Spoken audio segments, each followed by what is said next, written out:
Good day and welcome to Letters and Politics. I'm Mitch Jeserich. Today I'm very happy to welcome to this radio program Jefferson Cowie for a conversation about his book, Freedom's Dominion, a Saga of White Resistance to Federal Power. It won the Pulitzer Prize in History in 2023. Jefferson Cowie also is the James G. Stahlman Chair in History at Vanderbilt University. Jefferson Cowie, thank you so much for taking this time. Happy to be here, Mitch. What I really appreciate about your book is I have long wondered and thought to myself and even asked to myself, what does freedom, the word freedom, mean? I actually also think about this with the word justice. But for our conversation, we'll keep it to freedom. And I say that because everyone cries for freedom. Everyone wants freedom. Everyone says it's foundational to their political beliefs, this idea of freedom. But different people clearly have different ideas of what freedom actually means. That's exactly right. And that was the very impetus behind this book, is listening to political discourse, watching politicians and regular people talk about freedom and realizing we do not have a shared definition or even shared values around the question of freedom. And so I wanted to find out what this idea, this American creed meant, what's in that sort of murky vessel, and take it all apart and figure out how it worked in American history.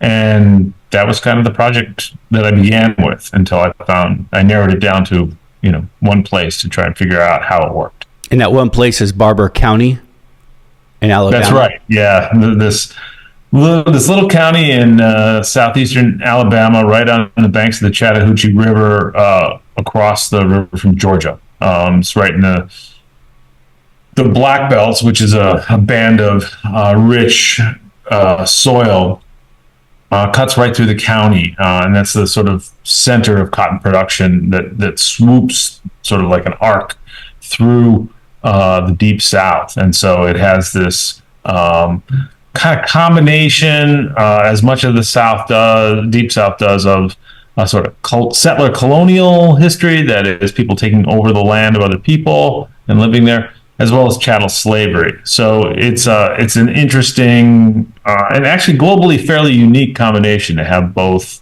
of those things that we see in the South. There are plenty of slave societies, plenty of settler colonial societies, and then you sort of back that up with this small R Republican set of values, this commitment to freedom that we see coming out of the Revolution, the American Revolution, and you have a very interesting idea of how freedom develops as, I argue, the freedom to dominate the land, the labor power, and the political power of other people. And that's an element of freedom we don't often think about, is the freedom to dominate others. We find this ambiguousness of the word freedom right at the beginning. The revolutionaries were calling for freedom.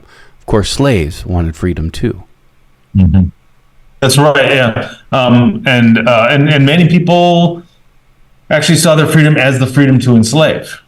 And that goes all the way back, actually, to the origins of the idea of the word freedom. If we roll back the clock all the way back to the ancients, and we look at the birthplace of freedom and democracy, the Athenian republics, we see that the idea of freedom emerges in a tension with the idea of slavery. To be free was to not be a slave, because we have to remember that the first democracies were slave societies. But it went one step further, and that is, it was not just not being a slave. It was also, to be free was to have the capacity to enslave. Right? I am free to enslave somebody. And now we have a kind of different twist on this idea that makes its march through Western history and lands us in Barber County in a chattel slave society that is requires the white settlers to take the land of others. And this is core, as you say, with the revolutionary tradition. It's not just slavery, but one of the key demands, it's right there in the Declaration of Independence, is to allow Western settlement over the crest of the Appalachian Mountains. The freedom to take that land that Britain didn't want us over there because they didn't want to get entangled in all sorts of wars with indigenous people. So they tried to keep everybody behind the proclamation line of 1763 that went across the crest of the Appalachian Mountains. But the Declaration of Independence idea of freedom was land. We want access to land that they regarded as open and free and available. Because Britain, more or less, not perfectly, but more or less, was abiding by treaties that they signed with indigenous people. It would be a reach to say that completely, but more so than the settlers. So and it wasn't necessarily, I think, because Britain wanted to keep the moral high ground on this in terms of treaties, but in fact, they were trying to shore up an empire, and they couldn't afford wars in Ohio and Georgia and places like that. They needed to contain the borders of the empire. You write significantly about Orlando Patterson, sort of the great historian of slavery, from chattel slavery all the way to ancient slavery, and he lines out sort of what you use, these different threads of what freedom can mean. Right. This goes right back to your earlier question about the many versions of freedom that are available are sort of in the mix. And so Patterson goes all the way back and says, what is this thing we call freedom? And he takes it apart into three pieces. And he says these are three notes that form a complicated chord of freedom.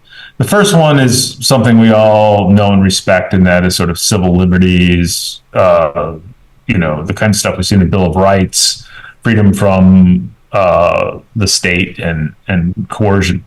The second one he regards as the freedom to build and maintain your own political community, to participate in the way your world is run. So the right to vote, the right to partake in the town hall, to be part of the commonweal.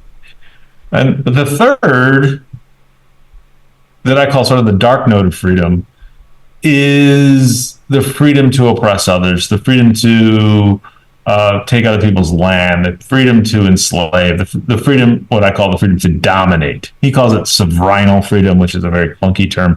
But this is the core question that I'm interested in how it plays out in Barber County and other places, but really Barber County. And what was interesting to me once I got into the record was how much the first two notes in this chord of freedom were mobilized to protect the third, which is my political community I will participate and be involved in so that I can maintain my freedom to dominate. And then the final piece of this whole puzzle is that this kind of local version of freedom is in constant tension with federal power. And that's the essence of the book, is because the federal authorities come in every once in a while and stir the pot and say, no, you really shouldn't be doing this with Native Americans. You really shouldn't be doing this with freed peoples. You shouldn't be doing this with voting rights. And then this local freedom to dominate is really mobilized against the illegitimate federal authority that, in their eyes, that comes in to mess with their freedoms. And so this sort of rich history of fighting federal power, of resisting federal power, because federal power is the one thing that threatens this local freedom to dominate others. It almost sounds like local control versus federal control. Right, yeah. This is the history of what we used to call states' rights. And states' rights was code for who has the right to control the state, and that was the case. That was the battle around the Civil Rights era. It was the battle around the Civil War, and well before that. And but yeah, what I look at is what Madison called a compound republic, and this is what makes this not just a local history, but Madison saw the compound republic as not just there's the federal level, there's the state level, and the local level. And so when we talk about the state, we're really talking about this sort of this dynamically charged system of governance where we don't always know where power rests. Is it with federal authority, state authority, or local authority? And the power to coerce, the freedom to coerce, is most virulent in our story on the local level. So this idea that these different levels of state power are in constant tension with each other, and obviously explode in the Civil War, is central to understanding American history and overlooked, I think, as possibly the central political problem in American constitutional history. I hope this doesn't sound outrageous, but I just, again, getting to this ambiguous notion of the word freedom, we're going to get into Barber County in just one moment, I promise. But to take it on a very global scale, I mean, you're talking about local government versus sort of federal government or control. But even on a global scale, if one country controls another country, we consider that country that's being controlled not to be free. But if it breaks free from it, quote unquote, and gains its independence, then we do consider it to be free. However, it's entirely possible, and we have these situations in history, once it becomes free, that country's leadership is authoritarian in nature, and then we must ask, well, are the people really free? And it just sort of gets to I mean, that's kind of a macro example, I think, of this dynamic that you're talking about, of what does freedom really mean? I agree. Yeah. I think that's particularly virulent here in the United States because, we have a unique commitment to this idea of freedom in a way that a lot of other countries, have, balance it out with their liberté, with some égalité and fraternité. But ours is just a commitment to this sort of single note of freedom, and it makes the United States a little unique in that regard. Let's get into Barber County. Again, this is in Alabama. You go through about 150 or so plus years of history of this county. And this is where George Wallace is from, Governor George Wallace, in the middle of the 20th century. But at the beginning, you draw a line from none other than Andrew Jackson to George Wallace. So let's begin with Andrew Jackson, because I did find this interesting. Andrew Jackson, just quickly, early president, an important considered founder of the Democratic Party, but always, what do we mean when we say founder? Was a white person's populist, took on the big money of his day, brought down the federal bank, the national bank of the country at the time. Also today, he is better remembered for his policies around Indian removal and for his fierce support for slavery. Thinking of, and I think he's best remembered today for Indian removal, I wasn't surprised then. And he's also an idol to Donald Trump. Donald Trump said he models his presidency after Andrew Jackson. So all that put out there, I guess I wasn't surprised to see that your book in this history begins with Andrew Jackson. But what did surprise me was how. And that being, and yes, Andrew Jackson was responsible for Indian removal, but your book starts with how he actually angers the local control, the locals, the white people anyways, near Barber County, because he's trying to enforce treaty rights that were signed with the Creeks. Tell me about that. Yeah, it's a shocking sort of turn, and I had to keep reading the documents to make sure I was getting this right, because it sort of flies in the general face of the general narrative of Andrew Jackson, as you say, responsible for as a general and as a president for removing Native American peoples from large swaths of the Southeast. When you hear Trail of Tears, that's what we're talking about. Tears, yeah. Right, yeah. Multiple trails of tears, really. And so, yeah, the Cherokee, the Choctaw, the Creek, all of these peoples are removed from Tennessee, Georgia, Alabama, all the way down toward New Orleans. And his goal is to shift them out to Oklahoma, get them on the other side of the Mississippi, and so that these white settlers can have the land, because he is the champion, as you say, of the white common man. So after all of this has happened, and Indian removal has happened in such a sterile term for what really went down, there is a place called the Creek Nation.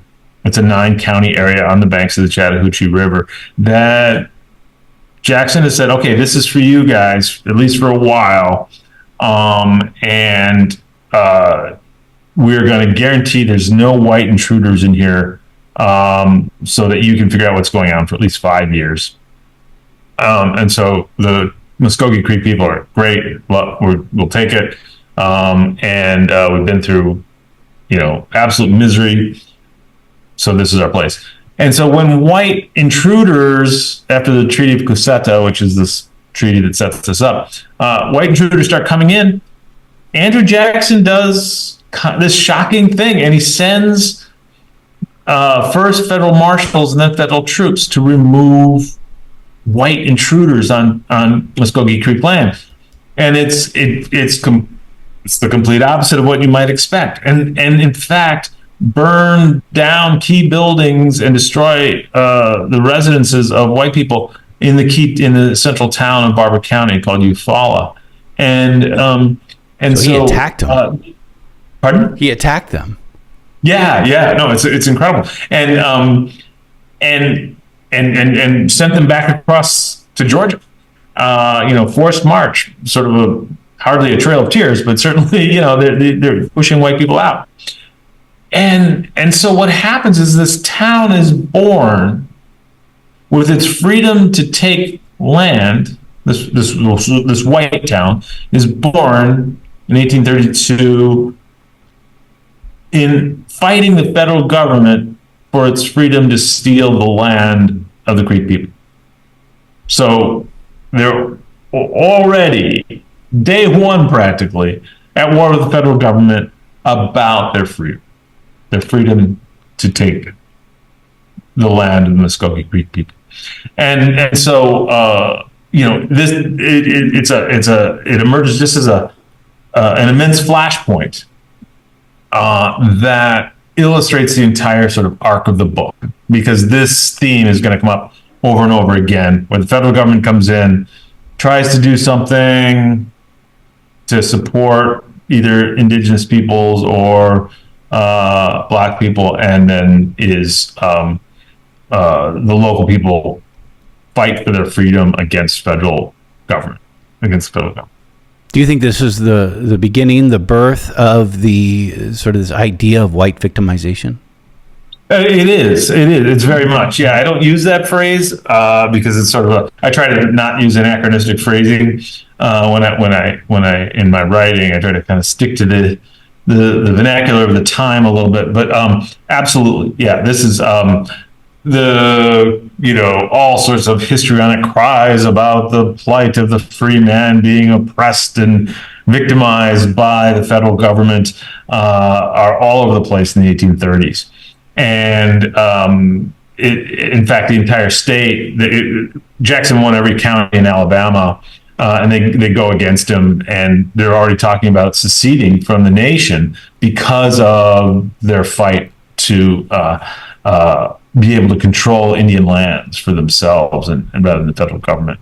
And then there's some wild characters involved in the book that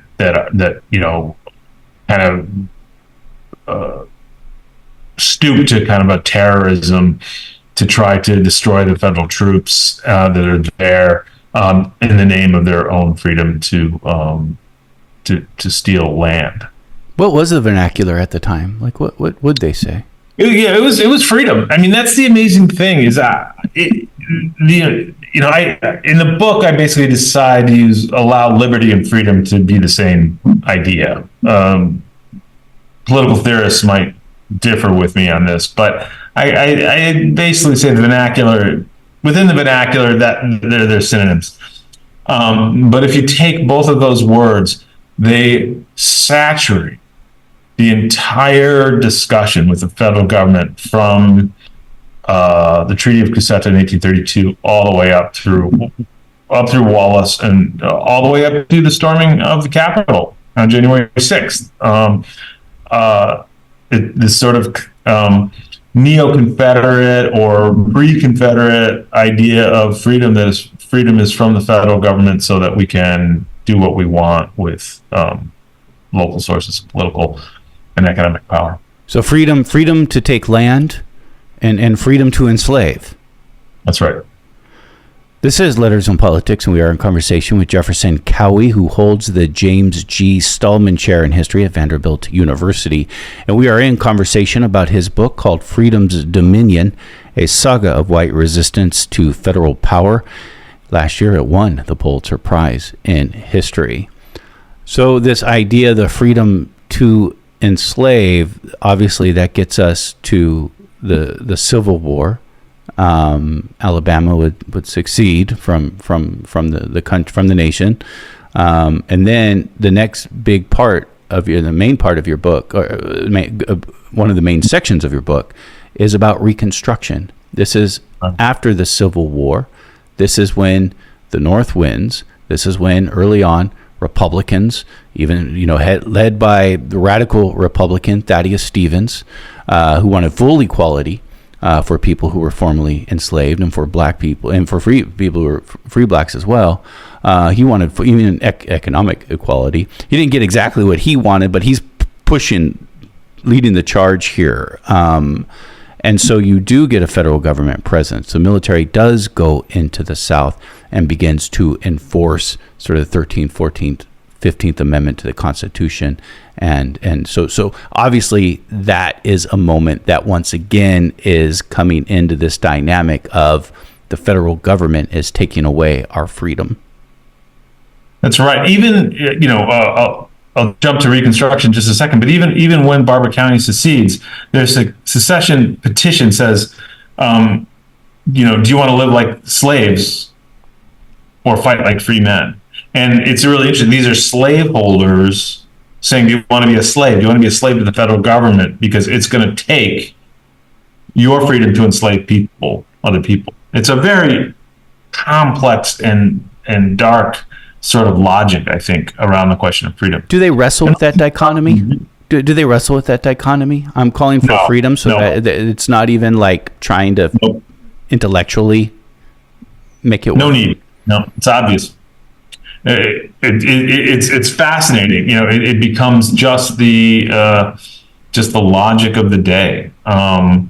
If anything, it's. I mean, it's white supremacy, right? We're white people. They're a different race. We're not the same. Right, but it's amazing how much of it. That's taken for granted. They don't use the term white supremacy. That comes a little later, actually, after emancipation. Because you don't even need the logic of white supremacy. You don't need to articulate a logic of white supremacy under slavery. It's obvious to most white slaveholders and people in the South in general. But Reconstruction is so important in our understanding of this country, and because this is when the federal government said, okay, as you say, we're going to go down there, we're going to militarily occupy the South, and we're going to enforce, at bayonet point, a biracial democracy. This is a very aggressive stand for the federal government, which, as I said, has this ambiguous, like, where does power rest? And as you mentioned, the 13th, 14th, and 15th Amendments, that is emancipation,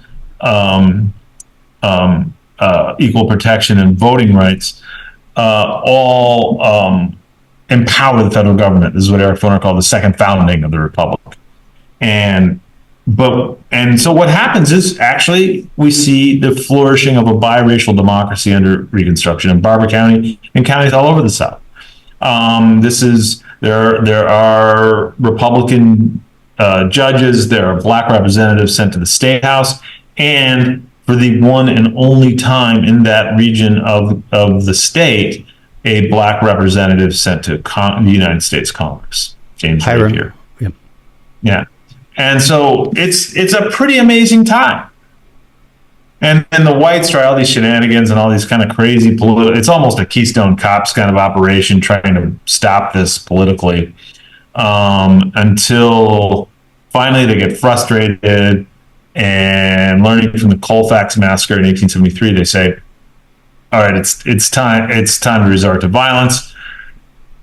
And in November of 1874, black voters are marching in from the rural areas around the county, because most of them are working the sharecropping in the outlying areas. They march into downtown Eufaula in order to vote at midday, and then an orchestrated shooting happens where people just pull weapons out of storefronts and storage sheds and underbeds and everything, and shoot voters in the street. At least 80 people were shot, black people, and possibly more.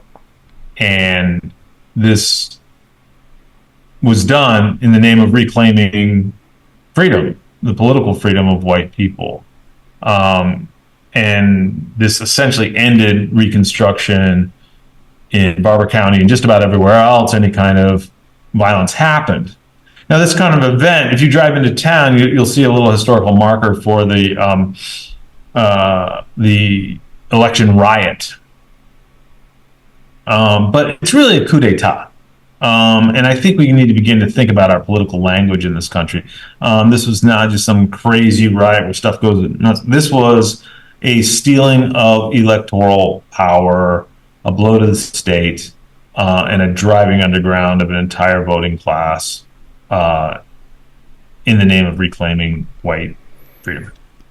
That's important. We've done. I think it's we've done shows. And I forget things. We do shows every day, so it goes in one ear and out the other. But we've done shows, and this won't be surprising for the times we live in. I think it's the 1876 election between Rutherford B. Hayes and Samuel Tilden. And we've done shows on that because this was the last time that we had some really contentious moments with the counting of the electoral vote in the Senate. And what ends up happening, it was virtual tie. And what ends up happening is the Democrats and Republicans negotiate a deal.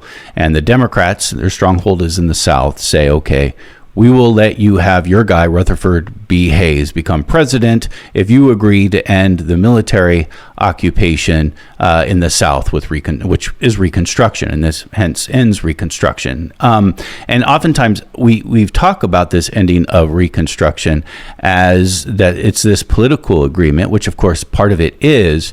But maybe we don't talk enough about it. It sounds like, I mean, is this happening all through the South? Are there acts of terrorism occurring all through the South during Reconstruction?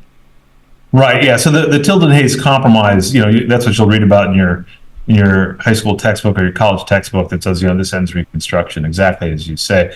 But in 1873, 1874, and 75, there are these local uprisings all over the place, and we're learning more and more about the local nature of these, where long before the political compromise, and in fact allows a political compromise to unfold 3 or 4 years later, we're seeing local seizures of power. And part of this, or the central part of this, is the fact that the federal troops are waffling at this point. They've been through a civil war, they've been through Reconstruction. It's been a long time from 1861 to 1874, and so the Civil War in a lot of ways has kind of continued, and by a series of events happened. Most notably, the economic crisis of 1873 really turns. It's a depression. It used to be called the Great Depression. Before the 1930s version. And then political concerns about the North, labor unrest in the North, a whole bunch of, and so people are beginning to turn their attention away from Reconstruction in the South. It's becoming more and more politically difficult. Grant is feeling his presidency weaken around questions of Reconstruction, and so the orders come down to kind of turn a little bit of a blind eye to local violence. And then we get the reassertment of white power in the South. Is freedom, this notion of freedom, their notion of freedom, at the heart of this? Right. So the third section. So the first section is Indian removal. The second section is Reconstruction. The third section I call federal power and repose. So this is when basically federal government gets out of the business of meddling in the South. Turns its attention. This is the Gilded Age. This is the rise of industrialization. There's a lot going on. And so what happens in the South in the absence of either the federal power or the threat of federal power is some of the worst, most heinous dimensions of race relations in America. And I talk about convict leasing leasing convicts into the mines, which happened. One of the kingpins of this is in Barber County. Lynching. I have a very challenging chapter in the book called "Lynching is an Act of Freedom," that you can take the life of another with impunity, which in many ways is the ultimate kind of freedom if you're talking about the freedom to dominate. And they talked about it this way. They talked about it like a little bit. They talked about constitutional authority being created by the local people, that the sources of political power remained sort of wherever a group of people gathered. That's where their constitutional rights were constituted. So when it comes to lynch, so is that? I'm sorry. Yeah, no, which legitimates a lynch mob, right? We're talking about essentially a lynch mob. So their notion of freedom would be like the federal government has no authority or ability or standing to come in here and stop lynching. If someone's going to stop lynching, it's going to have to be local officials, which of course they didn't do. That's right, and lynching attempts to pass anti-lynching laws were pushed in the 1920s and 1930s, and even it was the Republicans were theoretically in favor of it, but never really did anything about it. And then when Roosevelt comes to power, it looks like he might do something. They hope in the 1930s, Franklin Roosevelt, but he needs the Southern vote. So here's the Southern dilemma, where he needs white Southern vote. So he can't do anything to intrude on that power, to threaten that political bloc. So he's basically afraid that if he passes anti-lynching legislation, he's going to lose on Social Security. He's going to lose on labor regulations. He's going to lose on financial regulations. So he turns a blind eye to the race question in order to maintain his political coalition. Then comes World War I, and then after World War I, many Black Americans are returning from fighting in World War I, and you begin to see sort of this groundswell of occurring for civil rights that then would even balloon more so after that, after World War II, and they're calling for freedom, and they're using the word freedom. How does places like Barber County respond to that? Right. Aggressively. Yeah. So it's sort of a contest over the idea of what freedom means. We talked about this conflicted idea of freedom. And in the Cold War era, after World War II, where freedom is such an animating idea, because the Soviet Union's not free and we are free, according to the ideas at the time. And so George Wallace begins his political career in Barber County resisting federal power again, because so the story, he's George Wallace is a very political animal, and he sees that fighting federal power that's coming in after Brown versus Board 1954 that gets rid of separate but equal, sort of. Officially, if not in reality, gets rid of separate but equal. And then the Civil Rights Act of '57. Which is, we don't always think about that one, but what happened was that Civil Rights Act allowed the Department of Justice to look at voting records. And George Wallace made this big stand about, I'm not going to let the federal government come in here and look at our voting records. And then he becomes, he gives in, but he basically makes great theater out of this and becomes known as Alabama's fighting judge, because he will fight the feds. And he rides this whole idea to the governorship. And then in 1963, when he's inaugurated as governor, he gives the most famous speech of his life, which is when he says, segregation now, segregation tomorrow, segregation forever. And the interesting thing for our purposes is that he mentions segregation a total of 4 times, those 3 times and 1 other time. He mentions freedom or liberty 24 times, right? So the speech is really about freedom from the federal government. And and he says later on, he says the Civil Rights Act is the assassin's knife in the back of liberty, right? And this kind of idea that the federal government, in Wallace's rhetoric, is sort of always amassed on the hillside outside of town and ready to come in and steal your freedom. And he does very, very well with this. Meantime, other people are trying to organize for voting rights, black people voting rights and civil rights and desegregation. And they are making claims for freedom. So Martin Luther King, for instance, that very summer that Wallace invoked freedom 24 times, he evokes freedom, I think, 16 times or something like that in his I Have a Dream speech.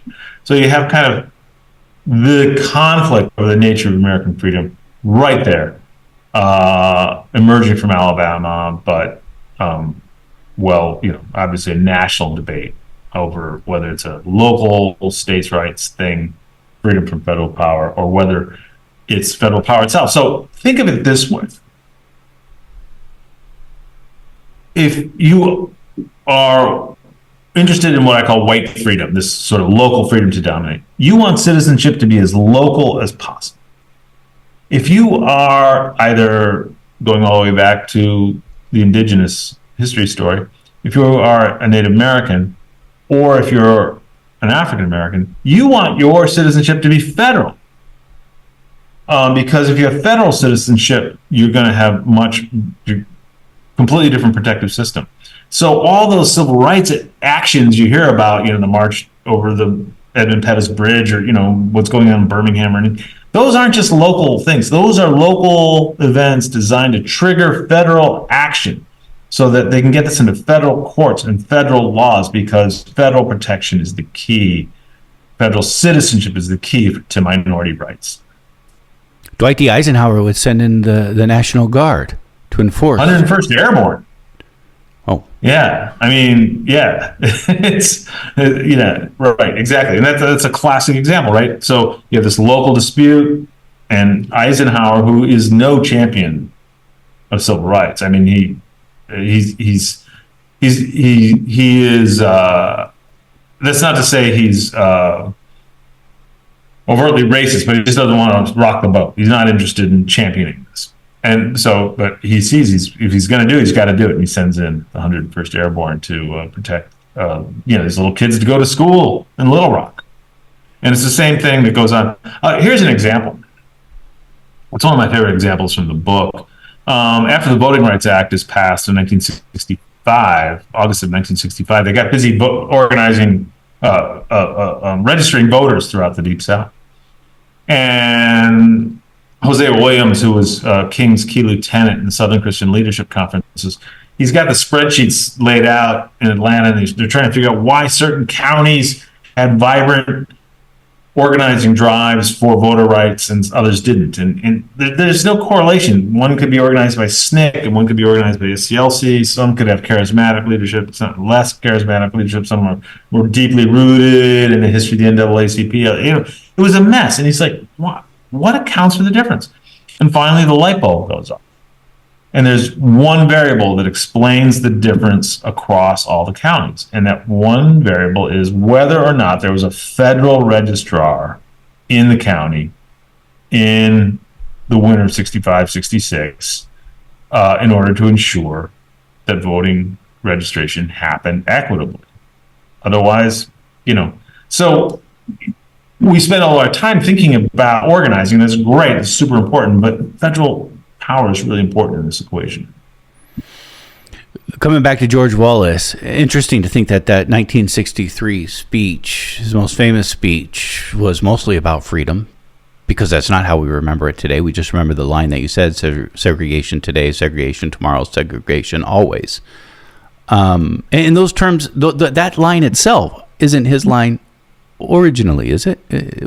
No, it was written by a Klansman who was on his staff, Asa Carter, who it wasn't actually, it was, Wallace is always a little uncertain about him, so it wasn't technically on his staff, but he did write the speech. Who our listeners may know him better as the author of The Education of Little Tree, when he sort of pretended to be a Native American and wrote this book about growing up Native American, which is a very popular children's book. So this distrust and dislike of federal power, and you trace this history, and there's no question that race is a significant component of this. But can some opposition outside, and you can't disconnect race from it, but of course others who I don't think put race centrally to their opposition of the federal government exist. I mean, you have anarchists who don't, you have black power groups that don't trust the state. So are there elements of this that maybe, and I know your book stops in the 60s, but can you disentangle, I guess, in some ways, race from distrust from the federal government? Right. It's a great question. I'll put the anarchists aside because it's a little more, it's an ideological position, I think, that has a rich intellectual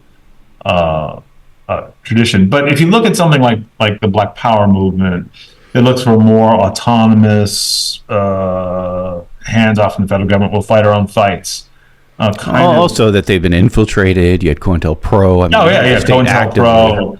Well, no, exactly. And so the idea, I've presented this idea to a lot of people. A lot of my black friends are like, wait a minute. Your argument is that the federal government's on the side of black people, and, very skeptical. So I laid out this argument, and the argument is a little more subtle, which is the vast majority of times the federal government is on white people's side. What we know Andrew Jackson for instance, is exactly the types of things you mentioned. But once in a while, the federal government comes in and does the right thing, or tries to. It's, as I say, it's like the worst hero to have for a book. It's just like too play-footed, weak-kneed hero. Comes in, stirs the pot kind of just enough to get whites riled up, and never totally does the job as well as it needs to be done. And so I can see the criticism, players a bell. But my argument is the only time it has worked is when the federal government comes in, is when federal citizenship is established. Because otherwise, you could imagine a world in which there's an ongoing kind of guerrilla war where the people of Barber County took to the hills, organized, got guns, protected themselves. But we know what happened in Roseland. We know what happened in Tulsa. We know what happened in a lot of places like that. And that is white riots, right? So the key for me is whether the United States government has the capacity to intervene in these matters. And that's why I'm a champion of making voting rights a constitutional amendment, so that there's no no complexity, no ambiguity. If you're an American citizen and you're 18, you have the right to vote, and the federal government's going to ensure that very fact. Coming back to the South and its distrust, dislike of federal power, I mean, there have been times throughout its history, again, the Democratic Party, which traditionally, I mean, I think this one thing has been consistent, has always been pro-federal power, pro-government. The South did, I think of the New Deal, which FDR put in, and supporters of the New Deal included aspects of segregation in it to appease the South. I mean, the South has always, is it selective distrust of federal power? Exactly. Selective is a great word. I love that, Mitch. That's good. So the New Deal is a classic example because it's really, we want some things, we don't want others. We'll take the money. We're the South is very poor. Cotton's collapsed.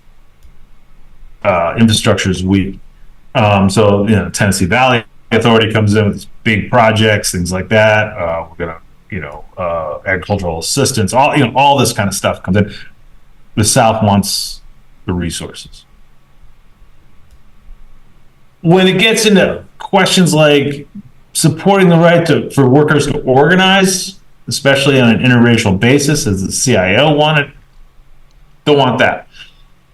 But really haunting the whole question of federal resources coming into the South under the New Deal is if they have the power to change, if the federal government has the power to change things at that level, that means they also have the power to change race relations. And that becomes the sticking point. And really around World War II, it becomes around the Fair Employment Practices Commission. That is, that you can't discriminate in hiring around defense work. And this becomes a flashpoint during World War, in the late New Deal during World War II, when the federal government basically says you need to integrate defense production, and the South will grow up around aerospace and defense and military spending after the war, and so this is a very touchy thing, and but you can kind of see the selectivity, as you say, the complexity of what federal power means. We usually just stick to the history and allow folks to make their own inferences from what they hear. But I am curious, and if you want to stick with that, we can. But I am curious if you have today we have what's called in Congress the Freedom Caucus. Do you see this as part of the legacy that you write about between Andrew Jackson and George Wallace? Absolutely, 100%. So if you buy my argument, you don't have to, but if you buy my argument, and you look at the Freedom Caucus, which is the far right wing of the Republican delegation, then the idea of freedom that they are wielding in the name of their group is not just window dressing. It's not just kind of, we're going to use the word freedom to hide our nefarious activities. It's actually a genuine version of freedom that has existed in the United States since the founding of the Republic. That it's a legitimate use of the word. They mean it. They mean it, exactly, right. And I think a lot of people just go, oh, they're trying to cover their other stuff with this word. They thought that about Wallace. They thought that about all these people. But in fact, if you actually look at it, I actually think this is how freedom works, that there is this really problematic, dark, manipulative, dominating version of freedom that is very powerful, very virulent throughout history. And those guys, Jim Jordan and all those guys, are the inheritors of that, as are the sort of neo-secessionists of January 6th. And so it hasn't gone away. And this is, one reason I sort of say, let's stop talking about freedom and talk about democracy. That's kind of my solution. Is let's freedom is you can run away from things. It's about seceding. It's about getting out. It's about not having responsibilities. It's about the open road and listening to rock and roll and carrying a gun and, whatever you want. Democracy requires that we make compromises, that we meet in the public sphere, that we talk about this stuff, and most importantly, that we have institutions that require us to give up some freedom in order to participate with others and recognize the rights of others.